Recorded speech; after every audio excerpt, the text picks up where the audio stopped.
महाराष्ट्र में बटेंगे तो कटेंगे के नारे पर महाराष्ट्र में महायुति बटती हुई दिखाई दे रही है और आज तक से खास बातचीत में डिप्टी सीएम देवेंद्र फडणवीस ने साफ तौर पर कहा कि अजीत पवार नारा समझ नहीं पाए हैं। लेकिन अजीत ने दोबारा कहा कि ऐसे नारे के समर्थन का कोई मतलब ही नहीं है। पहले भी इस नारे को लेकर दो फाड़ दिखाई दी थी महायुति। एक बार फिर दोनों नेताओं ने अपने अपने इंटरव्यू में ये कहा है साफ तौर पर कि देवेंद्र फडणवीस ने कहा है कि अजीत पवार नारा नहीं समझे हैं और अजीत पवार ये कह रहे हैं कि ऐसे नारे का समर्थन हम नहीं कर सकते।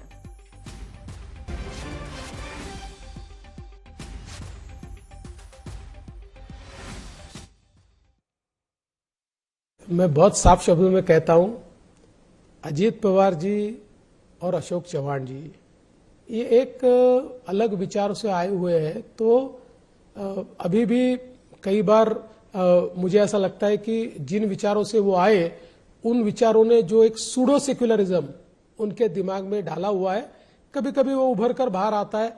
क्योंकि जब बटेंगे तो कटेंगे ये योगी जी कहते हैं तो इसका अर्थ वो समझ नहीं पा रहे। तो हम समझाएंगे उनको, आप चिंता मत कीजिए, जरूर समझाएंगे।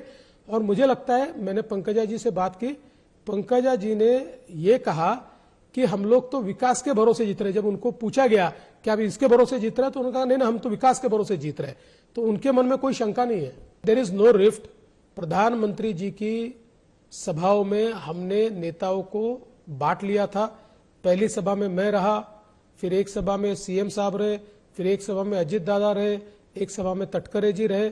तो इस प्रकार से हमने अलग अलग सभाओं में अलग अलग लोग जाएंगे तय किया था। इसमें कोई रिफ्ट नहीं है। हां, इस बात पर 100% रिफ्ट है कि नवाब मलिक का काम हम नहीं करेंगे।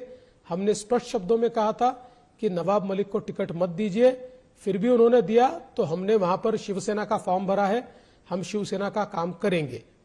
एक स्टेट के चीफ मिनिस्टर आते हैं और वो बोल देते हैं बटेंगे कटेंगे, तुरंत हमने बताया कि ये उत्तर प्रदेश नहीं है, नॉर्थ में ये चलता होगा। हमारे महाराष्ट्र में शिवशाहू फुले अम्बेडकर की विचारधाराओं से महाराष्ट्र चलता है। मैंने हमेशा देखा है, जब से मैं पॉलिटिक्स में आया हूँ या उससे पहले एक स्टूडेंट के नाते मैं जब सोचता था तो भी मैंने देखा है, उसके बजाय वो दूसरा कोई सोच ही नहीं सकता। अजीत जी, फडणवीस जी से मैंने पूछा यही सवाल तो उन्होंने कहा इट्स ए हिस्टोरिकल फैक्ट कि हमारे मुल्क में ये हुआ है कि जब हिंदू एक साथ नहीं रहते, बंटते हैं, तो फिर उनका जो पॉपुलेशन है वो कम होता जाता है और वायलेंस बढ़ता है उनके खिलाफ। स्मिता जी, हर एक का अलग अलग, अभी अलग अलग लोगों को हम इंटरव्यू देते हैं, हर एक के सवाल पूछने का अलग अलग सवाल वो पूछ सकते हैं। देवेंद्र जी का क्या आंसर है मुझे मालूम नहीं। मैंने आपको बताया कि हमें ये कटेंगे बटेंगे पसंद नहीं है।